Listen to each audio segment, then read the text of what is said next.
Right, in this basic tutorial, what I'm going to show you how to do is how to create an image directory. What this looks like is this. As you can see, when I do this drop down, you see different images through drop down. Watch this. I'm going to go into Paint. I'm going to create a new image. We're going to give it a background. Let's see. Probably going to do a little box here. Do a circle.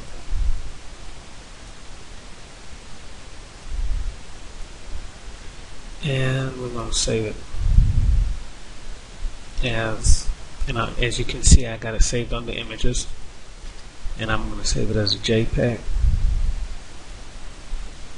I'm going to call it test image 3.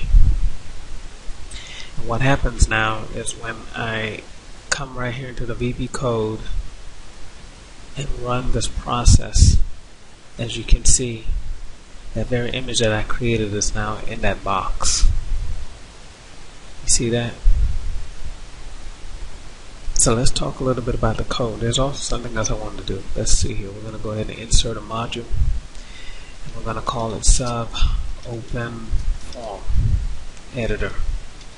No, we're not going to call it that. That's drama. We're just going to call it editor. And what I'm going to show you here is you can rename this form and call it sunset. And when we come in here and say sunset, we type the word show, and that what this does is this makes the form visible. Now when you come back to the spreadsheet, in order to make that visible, and this is Excel 2010. So what you would have to do is, you have two ways that you can do a form button. You can either implement a button here like this, call it open, right click it and go to assign macro. We click on the editor, and now when you click on that button, now this appears, and now you can see the different images. Now what we're going to do is we're going to look at the code a little bit and see what we did here in the code. Now we see that a module was how we showed the form, and we renamed the form name to sunset, and show actually makes it visible. So we know how that works. So now we're going to talk about the Combobox. I renamed the Combobox CMBOX image. It can be anything you want.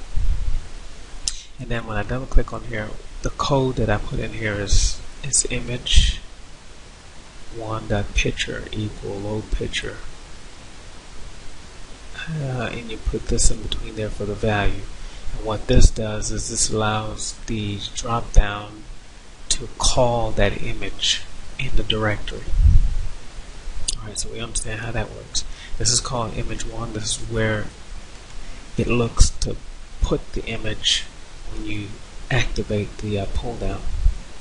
Now what you would do then after that is you would click on the form itself, and what this is a user form initialize. What this does is this initialize the form on contact.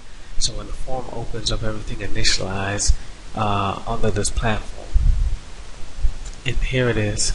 This is a line of code that will allow it to happen.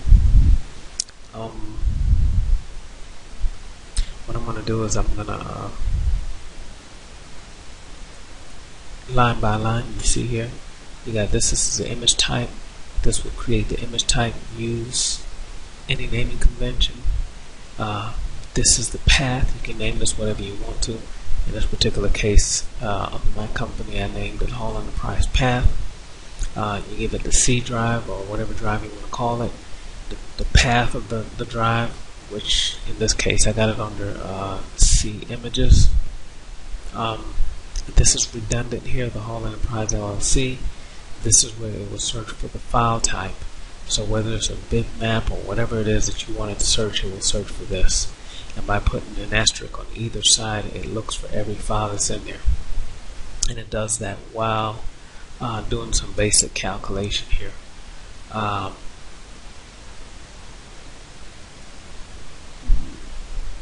This is the bulk of the code here that does it. If you have any questions, feel free to send me an email. Also, I can send you this line of code if you want to use it. Thank you for watching.